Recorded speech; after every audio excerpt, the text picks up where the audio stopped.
तो भाई लोग कैसे हो आप लोग। तो स्वैलो स्टार के नेक्स्ट नोवेल के एपिसोड नंबर 295 में आपका स्वागत है।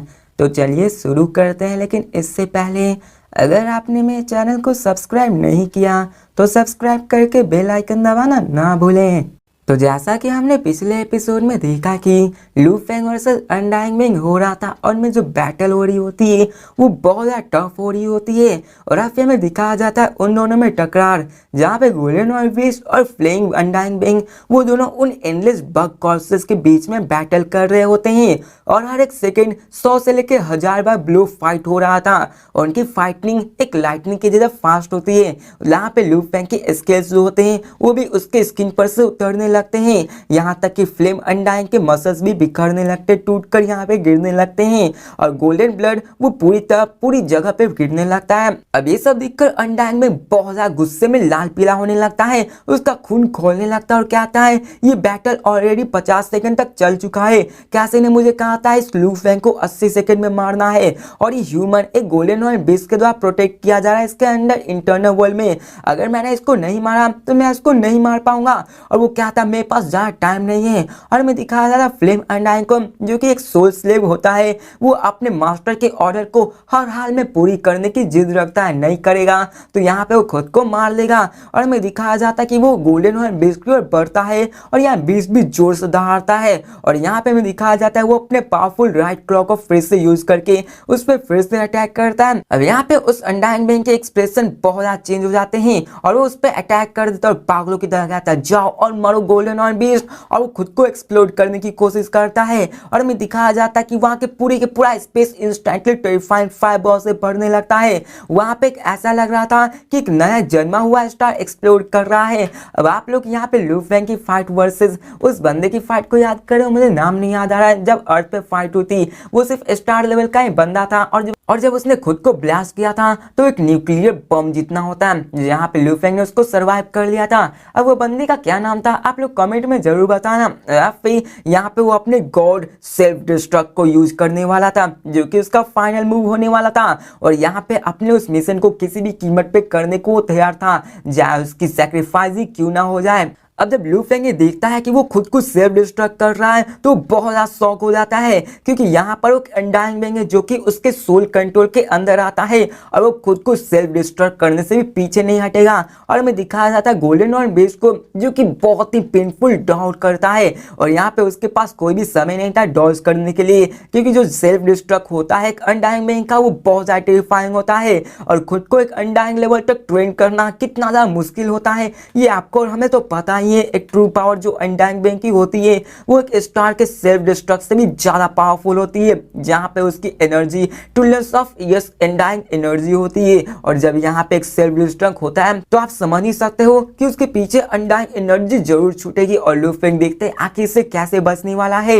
अब यहाँ पे हमें बताया जाता है अनडाइंग फ्लेम अनडाइंग ये यहाँ पे हॉटर्स होता है, इसके पास अपनी फ्लेम लॉ भी होती है जो कि एक ऑर्डिनरी फ्लेम से 1000 ऑफ ज्यादा पावरफुल होती है। अगर ये यहाँ पे ब्लास्ट हुआ तो यहाँ पे जितना भी स्पेस है वो जलकर राख हो जाएगा, यहाँ तक कि कोई भी इसके अटैक से नहीं बचने वाला। गोल्डन ऑन बेस्ट तो वो ऑलरेडी इसके सुपर क्लोज है, और अगर यहाँ पे लू फेंग या गोल्डन ऑन बेस्ट उसके अटैक को खाता है तो पूरा का पूरा लू फेंग ही डिस्ट्रॉय हो जाएगा, उसका लाइफ कोई भी नहीं बचने वाला है। फिर हमें दिखाया जाता है लू फेंग को जो कि अपने राइट क्लाउ से उस पर अटैक कर देता है, और यहाँ पे लू फेंग ने फिर से उस पर अटैक कर दिया होता है, और उसके अपने राइट क्लाउ से उसके सारे अटैक को डॉज भी कर रहा होता है। अब यहाँ पे बीस्ट को दिखाया जाता है जो कि एक पेनफुल हॉल करता है, अब यहाँ पे वो अपने बॉडी को स्ट्रेंथन करने लगता है, और यहाँ पे उस एक्सप्लोजन को भी सहने के लिए तैयार होता है, और हमें दिखाया जाता है कि उसका पूरा का पूरा इंटरनल ऑर्गन राख बन चुका होता है, मतलब बाहर का जितना भी स्किन होता है वो जल चुका होता है। अब गोल्ड बोन्स वो लू फेंग की बहुत ही स्ट्रॉन्गर होती है उसकी मसल्स और स्किल से, इसलिए वहाँ पे एक सॉलिड स्ट्रक्चर बन चुका होता है, जैसे कि अपने साइंस लैब में हड्डियों का ढांचा देखा होगा वैसे ही लू फेंग का गोल्डन और बीस्ट बन चुका होता है, और दिखाया जाता है कि जितने भी पार्टिकल होते हैं वो सब भाप बन चुके होते हैं, और वहां पे एक्सप्लोजन रिपल सभी डायरेक्शन में होने लगते हैं, वहां का सभी जितने भी सेक्टरल पार्टिकल बग्स कॉर्पसेस होते हैं जितने भी डायरेक्शन में होते हैं वो सभी पिघलने लगते हैं, यहाँ तक कि E9 ग्रेड लेजर गन को भी यूज किया जाए तो उसके सिर्फ सेल को ही भेजा जा सकता है, वो पूरी तरह से डिस्ट्रॉय नहीं होते।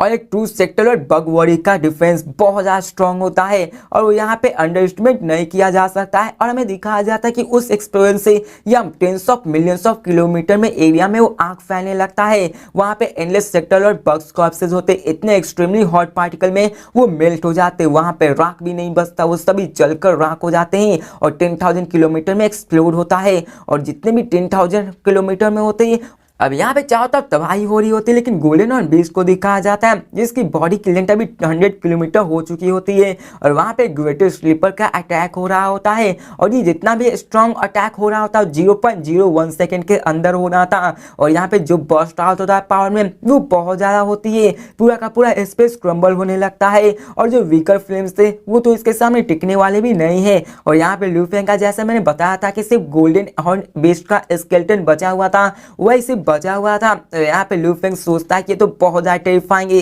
ये पावर में एक्चुअली बीस्ट के बियॉन्ड है, जो कि यहाँ पे इसको सह नहीं सकता। यहाँ पे सिर्फ स्केलेटन बचा है, हमें दिखाया जाता है उसी वक्त स्केलेटन गोल्डन हॉर्न बेस्ट वहाँ फ्राई करना शुरू कर देता है और 80 किलोमीटर वो अपने बॉडी से वो अपने क्लाउड कॉर्नर वाइन फ्रैगमेंट से अपने आप को कवर अप करने लगता है। और वहाँ पे चारों तरफ बग क्लान कॉर्प्सेस होती है और वहाँ पे हमें कोर्स को दिखाया जाता है जहाँ पे एक बग क्लान सोल होता है और लू फेंग इंस्टेंटली अपने अर्थ बॉडी में आ जाता है, जिसके बाद लू फेंग वहां से भाग जाता है और यहाँ पे वो अपने गोल्डन हॉर्न स्केलेटन बॉडी को और दोनों बॉडी को अपने इंटरनल वर्ल्ड में गायब कर देता है। अब यहाँ पे लू फेंग की ट्रू लाइफ को अपने गोल्डन हॉर्न बीस्ट में नहीं थी, जब उसने डिस्कवर कर लिया था कि असासिन एजेंट नंबर 6 कैसी ने यहाँ पे अपने साथ एक अनडाइन बीइंग को लाया है, तो यहाँ पे वो अपने ट्रम्प कार्ड को भी जरूर लाया होगा जो कि अनडाइन बीइंग था।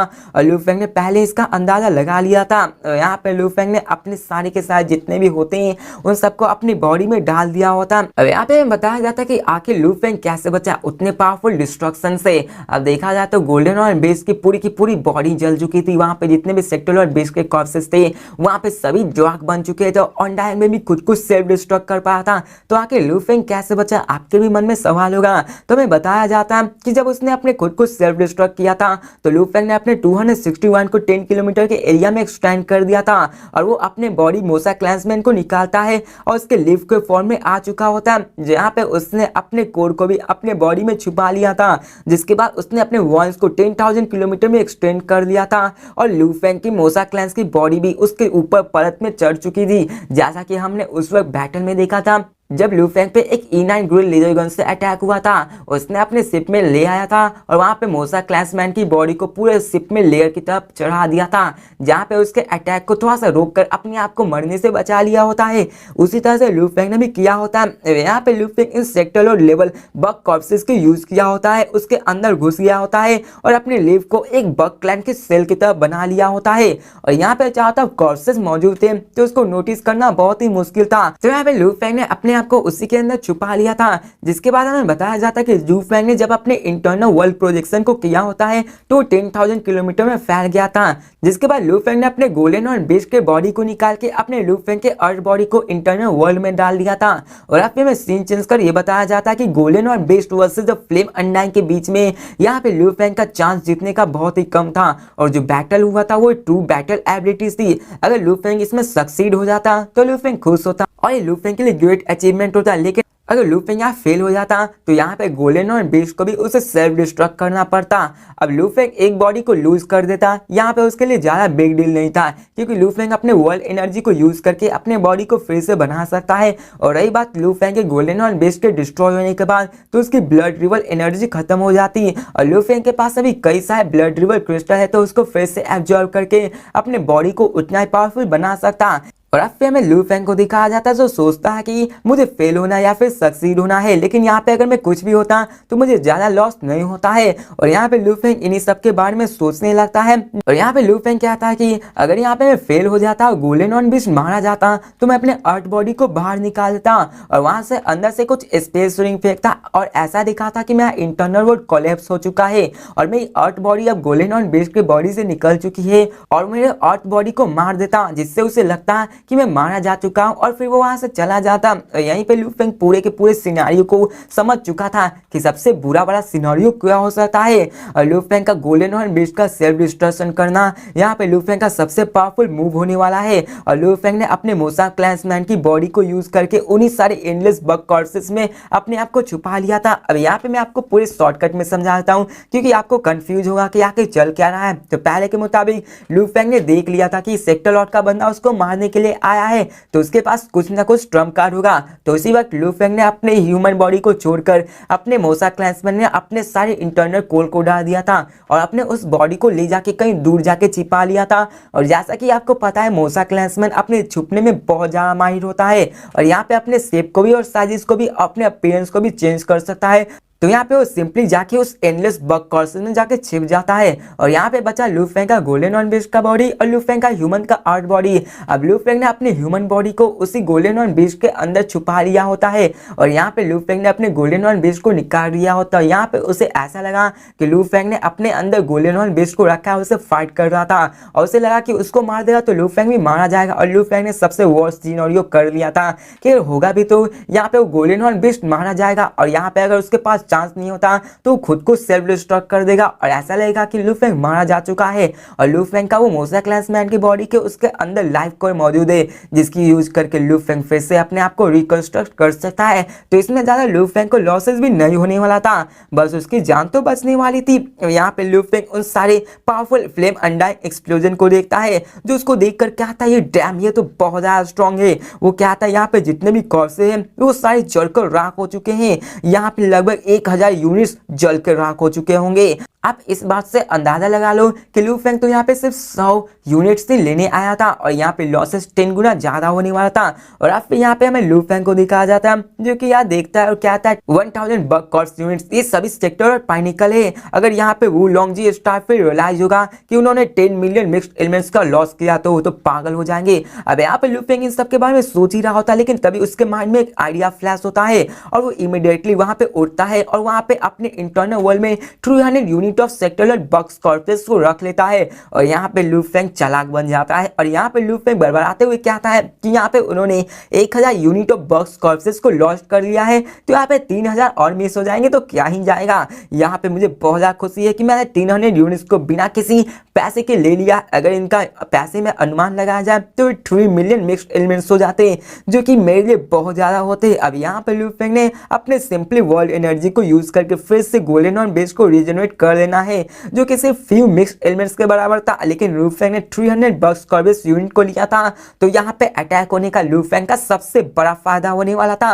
लेकिन लू फेंग ज्यादा नहीं लेना चाहता था, क्योंकि अगर लेता तो बाद में हो सकता था कि लू फेंग डिस्कवर हो जाता। लू फेंग कहता है कि मैं ये कंपनसेशन के रूप में ले रहा हूँ। अगर यहाँ पे गोल्डन हॉर्न बीस्ट नहीं मरा होता, अगर यहाँ पे मेरे पास गोल्डन हॉर्न बीस्ट का बॉडी नहीं होता, तो मैं तो सच में मरने वाला हूँ। और फिर यहाँ पे कहता है कि ये वुलोंग स्टारफील्ड की रिस्पॉन्स सिस्टम तो सच में बहुत ज्यादा खराब है। मैंने यहाँ पे लॉन्ग जून एम्प्रेस से रिक्वेस्ट मांगी थी कि यहाँ पे कोई मुझे हेल्प करने के लिए आए, लेकिन अभी तक कोई नहीं दिखा है। लू फेंग वहीं पे खड़ा होता है और यहाँ पे पेशेंसली वेट कर रहा होता है। अब यहाँ पे बताया जाता है कि जो बैटल लू फेंग वर्सेस फ्लेम अनडाइंग में होता है वो 50 सेकंड होता है, और जो सेल्फ डिस्ट्रक्शन एक्सप्लोजन होता है वो 0.01 सेकंड में ही हो जाता है। और गोल्डन हॉर्न बीस्ट अपने इंटरनल वर्ल्ड में 0.1 सेकंड में आ चुका था। लू फेंग ने अपने सारे 300 यूनिट ऑफ बग्स कॉर्पसेस को ले लिया होता है, और इसको करने में 1 सेकंड लगा था।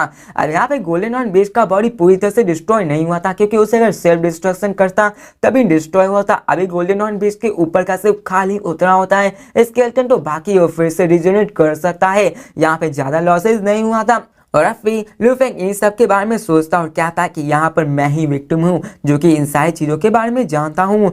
और अब फिर यहाँ पे देखता है लू फेंग के 4 ब्रोकन बॉस मौजूद थे, जो कि लू फेंग के डायरेक्शन में भी होते हैं। और यहाँ पे एनर्जी रिपल्स होते हैं, जो कि फ्लेम अनडाइंग के होते हैं, और जितने भी अनडाइंग बिंग होते हैं वो अपने अंदर से एनर्जी रिपल्स तो छोड़ते हैं। और अब फिर यहाँ पे लू फेंग खड़ा ही होता है, लेकिन तभी एक बंदा आ जाता है, जो कि लू फेंग के सामने आता है, और वो एक ही झटके में आ चुका होता है। और यहाँ पे लू फेंग के सामने जो बंदा होता है बहुत ज्यादा पावरफुल होता है, जिसको देखकर लू फेंग समझ जाता है कि ये कोई और नहीं एक नाइट होता है, और उसके सामने झुककर बोलता है ग्रीटिंग नाइट। अब यहाँ पे लू फेंग ने प्राइमर के उस सिटी में खुद को एक्सपीरियंस किया था। उसने कई सारे टेम्परल लेवल अनडाइंग बैंक को देखा था और इसके सामने सोच सर किसी ने भी नहीं किया था, लेकिन इस बंदे ने कर दिया था। तो समझ गया था कि ये डेफिनेटली एक नाइट ही होगा। अब यहाँ पे हमें उस वॉइस को दिखाया जाता है जो कहता है कि तुम लू फेंग हो, और ये वॉइस उसके लू फेंग की कॉन्शियसनेस में भी आ जाती है और लू फेंग कहता है कि हाँ। अब यहाँ पे वो नाइट लू फेंग की तरफ देखता है और फिर बाद में सिक्योरिटी सिस्टम को इन्फॉर्मेशन दे देता है और कहता है कि मुझे यहाँ पे सिक्योरिटी सिस्टम से इन्फॉर्मेशन मिली और यहाँ पे आने से पहले नाइट को उस लू फेंग और 3 इंटरनल मेंबर की इंफॉर्मेशन के बारे में पता था। और यहाँ पे वो कहता है यहाँ पे जो भी हुआ क्या तुम उसको हमें डिटेल में बता सकते हो। तो यहाँ पे लू फेंग कहता है यस नाइट, और वो कहता है कि मैं यहाँ पे बग कॉर्प्सेस को खरीदने के लिए आया था और मेरे साथ 2 गार्ड्स मौजूद थे और यहाँ पे मैं इन सबको एक्सेप्शन कर नहीं रहा होता है, लेकिन तभी हमें यहाँ एक्सीडेंटली यहाँ पे एक और इंटरनल मेंबर बंदा मिल गया और यहाँ पे वो सभी व्हाइट ट्रब्स थे और उसका नाम केसी था। और यहाँ पे उन दोनों बंदों ने उसको रिकॉग्नाइज कर लिया था, जिसके बाद वो दोनों एक दूसरे से बात करने लगते हैं और बहुत ज्यादा खुश थे। लेकिन तभी मुझे अपने एआई ने इंफॉर्मेशन दिया कि यहाँ का सर्विलेंस सिग्नल गायब हो चुका है, जिसके बाद मैंने देखा कि कैसे ने उन दोनों बंदे को वहीं पे मार दिया है और यहाँ पे उनके पास कोई डिफेंस भी नहीं थी, जिसके कारण उन दोनों गार्ड्स को एक ही झटके में मार दिया गया है। अब ये सारी बातें नाइट बिल्कुल ही ध्यान से सुन रहा था। अब यहाँ पे लू फेंग नर्वस भी था क्योंकि यहाँ पे लू फेंग को बहुत ही अच्छे से आंसर देना है, क्योंकि इस वुलोंग स्टार फिल्म में एक ऐसा इंपॉर्टेंट लोकेशन जहाँ का ह्यूमैनिटी की वहाँ नाइट आराम से पहचान सकता है कि कौन झूठ बोल रहा है और कोई नहीं। और फिर लू फेंग आगे कहता है कि फिर इसके बाद कैसी ने मुझ पर अटैक कर दिया है। अब हालांकि मैं डोमेन लॉर्ड लेवल पे आ चुका हूँ और वर्चुअल यूनिवर्स कंपनी के द्वारा बाहर आया गया हूँ और मैं ओकेजनली ऐसे खतरों का सामना करता हूँ, लेकिन नेचुरली इसी कारण मेरे पास कुछ ट्रम्प कार्ड्स भी है। मैंने अपने इंटरनल वर्ल्ड में 10 सेक्टर लॉर्ड के बंदे लाए हुए थे उसको गार्ड्स के रूप में, जिसके बाद मैंने उनको समन किया और उससे अपने प्लांट लाइफ को असिस्ट करते हुए उस पर अटैक करके उस कैसे से डील करने लगा। अब यहाँ पे उसको मारना आसान काम था, लेकिन यहाँ पे मरने से पहले उसने अपने अंदर से फ्लेम अनडाइंग को निकाल दिया था और मैंने कभी भी एक्सेप्ट नहीं किया था कि उसके पास फ्लेम अनडाइंग होंगे, जो कि बहुत ज्यादा टेरिफाइंग हुआ। अब यहाँ पे नाइट पूरी साइलेंटली से इसको फिर से सुनने लगता है, जिसके बाद लू फेंग आगे कहता है कि जब अनडाइंग अपीयर हुआ तो मैं पहला थिंक था कि कैसे को मारा जाए, जिसको मारने के बाद मैं बहुत ज्यादा शॉक हो गया। जिसके बाद मैंने उसको मारने के बाद अपने 10 सेक्टर लॉर्ड बंदे को बोला। यहाँ पे मैं नहीं जानता था, लेकिन एक ही झटके में 10 अनडाइंग बेम, जिनमें कि एक मेरा सोल स्लेव्स था, उसके अंदर मेरा एक ट्रम्प कार्ड छिपा हुआ था। अब यहाँ पे लू फेंग पूरी तरह से क्लियर था कि यहाँ पे फ्लेम अनडाइंग सेल्फ डिस्टर्ब करता है तो वहाँ पे रिपर्स बने हुए थे और वहाँ पे उसके ट्रेस मौजूद होंगे और यहाँ पे डेफिनेटली एक नाइट से ये छिपा नहीं रह सकता है। और यहाँ पे अगर नॉर्मल अनडाइंग बेम भी होता तो उसको आराम से इन सारी चीजों का पता चल जाता। अब यहाँ पे हमें दिखाया जाता है कि आखिर वो कैसे एस्केप हुआ। अब यहाँ पे नाइट का सबसे बड़ा सवाल था कि आखिर यहाँ पे कैसे छूटा। अब यहाँ पे नाइट को दिखाया जाता है जो क्या था फायर गॉड ओरिजिन क्रिस्टल, ये कहाँ से आया। तो लू फेंग कहता है हाँ, यहाँ पे फायर ओरिजिन क्रिस्टल ये टेक्नोलॉजिकल वेपन है जो कि ऑटोमन रेस का है। ये पूरे यूनिवर्स का मोस्ट टेक्नोलॉजिकल एडवांस पैलेस है जहाँ पे ऑटोमन रेस कई सारे वेपन्स को क्रिएट करती है जो कि अनडाइंग बैंक को भी मार सकती है और ये वेपन्स बहुत ज्यादा प्राइसी होते हैं जो कि बहुत ज्यादा पावरफुल होते हैं। वैसा कि जैसा कि एक ग्रेड लेजर गन, ये कहा जाता है कि एक को खरीदने के लिए 100 मिलियन मिक्स्ड एलिमेंट्स की जरूरत होती है, यहाँ तक कि एम्परर लेवल अनडाइंग बैंक भी इसको अफोर्ड नहीं कर सकते हैं। और यहाँ पे कई सारे लेजर्स के बारे में बताया जाता है जिसको मैं स्किप करता हूँ। अब फिर इसी के साथ हमें फायर गॉड ओरिजिन क्रिस्टल के बारे में बताया जाता है कि ये फ्लेम से बना हुआ होता है और उसकी एक्सप्लोजिव एनर्जी बहुत ज़्यादा आसान होती है इसको यूज करने के लिए। अब क्रिस्टल एक बार यूज किया जाए तो किसी भी अनडाइंग को मार सकता है। ये इस क्रिस्टल में large amount of flame undying energy होती है जो कि एक एक्सप्लोजिव डिवाइस से काम करती है और खुद को इंस्टेंटली एक्सप्लोड कर देती है, जैसा कि फ्लेम अनडाइंग सेल्फ डिस्ट्रक्ट होता है। अब थ्योरी के अनुसार ये टेक्नोलॉजी है जो कि एक्सट्रीमली हाई होती है, लेकिन यहाँ पे शॉकिंग अमाउंट ऑफ फ्लेम एक अनडाइंग एनर्जी से ही बन सकती है जो कि अनडाइंग क्रिस्टल होती है और इसको कंडेंस करना बहुत ज्यादा हार्ड होता है। और यहाँ पे कई सारे फ्लेम गॉड क्रिस्टल भी होते हैं जिनकी स्ट्रेंथ अलग अलग होती है और इनका यूजेज सिर्फ एक ही टाइम हो सकता है और इसको खरीदने के लिए कम से कम 1 मिलियन से 1.5 मिलियन मिक्स्ड एलिमेंट्स तो जरूर होना चाहिए जो कि बहुत ज्यादा महंगा होता है। और अब फिर लू फेंग आगे क्या था कि मैं सोल कंट्रोल स्लेव्स यहाँ फ्लेम गॉड ओरिजिन क्रिस्टल को लेके उसके पास एक्सप्लोर कर दिए और जैसे यहाँ पे 10 सेक्टर लॉर्ड्स ने उन सारे अनडाइंग बैंक से डील करना शुरू किया, मैं क्रिस्टल एक्सप्लोड हो गया और यहाँ पे tens of thousand of kilometre दूर ये एक्सप्लोजन हो गया और यहाँ पे मैं कैसे भी करके वहां से भागने में कामयाब हो गया। अगर यहाँ पे मैं उसके चपट में आता तो मैं भी मारा जाता। अब यहाँ पे आपने देखा कि पूरा का पूरा कहानी लू फेंग ने अपने मन मुताबिक बनाया होता है कि लू फेंग ने 10 सेक्टर और बंदे को लाया, एक फ्लेमिंग गॉड क्रिस्टल को लाया जिसको एक्सप्लोड करके उसने उस अनडाइंग बेंग को मारा होता है। अब यहाँ पे लू फेंग ने अपने गोल्डन और बीस्ट के सीक्रेट को राज रखने के लिए किया होता है और लू फेंग ने अपने इंटरनल प्रोजेक्शन को यूज करके बीस्ट ब्रोकन स्केल्स और फ्लेश और ब्लड सारी चीज को अपने इंटरनल वर्ल्ड में रख लिया था।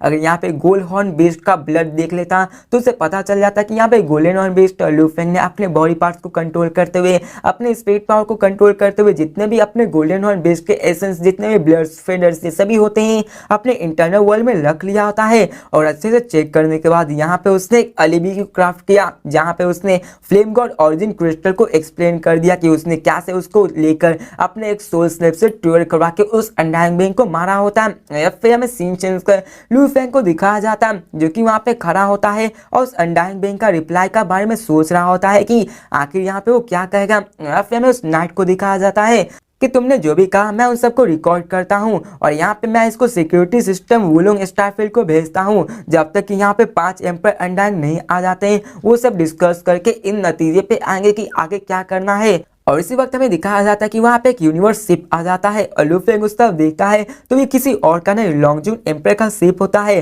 और उस केबिन का दरवाजा ओपन होता है और अंदर से लॉन्ग जून एम्पर और डायन बाहर निकलते हैं जो कि लू फेंग के पास आते हैं और लॉन्ग जून एम्पर नाइट के सामने रिस्पेक्टफुली बो करता है और डायन भी बो करता है। और फिर नाइट आगे क्या आता है कि मैटर 5 के द्वारा सेटल किया जाएगा। और लू फेंग जैसा कि तुम्हारी एक्सप्लेनेशन है मेरा डिडक्शन यही है कि तुमने अभी एआई को वुलोंग स्टारफील्ड में पास आउट कर लिया है, जिसके बाद वो यहाँ पे इंस्टेंटली टेलीपोर्ट हो जाते हैं। और फिर में सीन चेंज कर वहाँ पे लू फेंग डायलिन लॉन्ग जून एम्पर को दिखाया जाता है जहाँ पे डायलिन पूछता है क्या योर मेजेस्टी आप ठीक तो है ना। अब यहाँ पे उसे बहुत ज्यादा गुस्सा आ रहा था कि वो यहाँ पे लू फेंग को प्रोटेक्ट नहीं कर पाया। अब लू फेंग कहता है डायलिन ये तुम्हारी गलती नहीं है। यहाँ पे लॉन्ग जून एम्पर भी कहते हैं ये ना तो डायलिन ना ही लू फेंग की गलती है, ये प्रॉब्लम हमारे वुलोंग स्टारफील्ड के इंटरनल डिवीजन में है। यहाँ पे कई सारे दूसरे रेसेस के स्पाइस मौजूद है और यहाँ पे नॉर्मली यहाँ पे एब्सोल्यूट जीनियस भी आया करते जिन पे अटैक हो जाता है। और यहाँ पे ये हमारे सबसे बुरी बात है। अब देखा जाए तो लू फेंग बच चुका था और फिर लॉन्ग जून एम्पर लू फेंग की तरफ देखता और कहता कि आखिर यहाँ पे किसने तुम पे अटैक करने की कोशिश की। तो लू फेंग कहता है कि यहाँ पे वो लोग स्टारफील्ड का इंटरनल मेंबर जिसका नाम कैसी था उसने मुझ पे अटैक किया था। अब यहाँ पे लॉन्ग जून एम्पर भी हामी भरते जिसके बाद उन्होंने अपने फॉर्मलेस अनडाइंग एनर्जी को एक्सपेंड करके वहां पे कई सारे बग्स कॉर्पस को देखा कि आखिर यहाँ पे कितना ज्यादा डिस्ट्रॉय हुआ है। वहां पे हमें लू फेंग के क्लाउड कॉर्नर वंस को भी दिखाया जाता है जो उसको देखते हैं कि आखिर ये क्लाउड कॉर्नर वंस कहाँ से आया। तो लू फेंग कहता है कि ये मेरा सपोर्टिंग लाइफ फॉर्म है जिसको मैं यूज किया जाता हूँ। जिसके बाद हमें दिखाया जाता है लॉन्ग जून एम्पर को जो कहते हैं कि लॉसेस जो हुआ इस टाइम वो छोटा मोटा नहीं है। वो कहता कि हम लोग एक्चुअली 1000 सेक्टर और बग कॉर्प्सेस के यूनिट्स को खो दिए हैं। अगर यहाँ पे battle domain level corps areas में होता तो 1000 यूनिट डिस्ट्रॉय होना ये ज्यादा मुश्किल की बात नहीं थी। लेकिन ये सुनकर लू फेंग कहता कि क्या यहाँ पे दिक्कत होने वाली बात है। तो यहाँ पे लॉन्ग जून लू फेंग की तरफ देखते हैं। यहाँ पे तुमने कहा था कि तुम्हें कोई मारने की कोशिश कर रहा है लेकिन यहाँ पे 2 गार्ड और वो किलर कैसे वो सभी मारे जा चुके हैं और यहाँ पे कोई भी एविडेंस नहीं है बचा है तो तुम एक ही जिंदा हो। हम यहाँ पे सिर्फ सोल को प्रॉपर्ली एविडेंस से चेक कर सकते हैं, इसके अलावा कुछ नहीं बचता। और यहाँ पे जो लॉस हुआ है वो बहुत ज्यादा है। अगर यहाँ पे 1 मिलियन से कम का होता तो मैं इसको सेटल कर सकता, लेकिन यहाँ जबकि 5 मैनेजर आ रहे हैं तो यहाँ पे कोई एविडेंस नहीं है। लेकिन लू फेंग तुम इस बार बहुत ही ट्रबल में फंसने वाले हो क्योंकि यहाँ पे वो 5 बंदे आ रहे हैं। तो भाई लोग इसी के साथ ये वीडियो भी खत्म होती है। तो मिलते हैं नेक्स्ट वीडियो में और देखते हैं कि आखिर क्या होने वाला है लू फेंग के साथ, क्योंकि वो सभी मारे जा चुके थे जो कि यहाँ पे मौजूद और लू फेंग ही एक लौता गवाही मौजूद है। और क्या लू फेंग की बातों पे भी विश्वास करते हैं या फिर नहीं। अगर लू फेंग का सोल सर्च होता है तो क्या लू फेंग का सीक्रेट सबके सामने आ जाने वाला है या फिर नहीं। तो देखते हैं नेक्स्ट वीडियो में, तब तक के लिए बाय।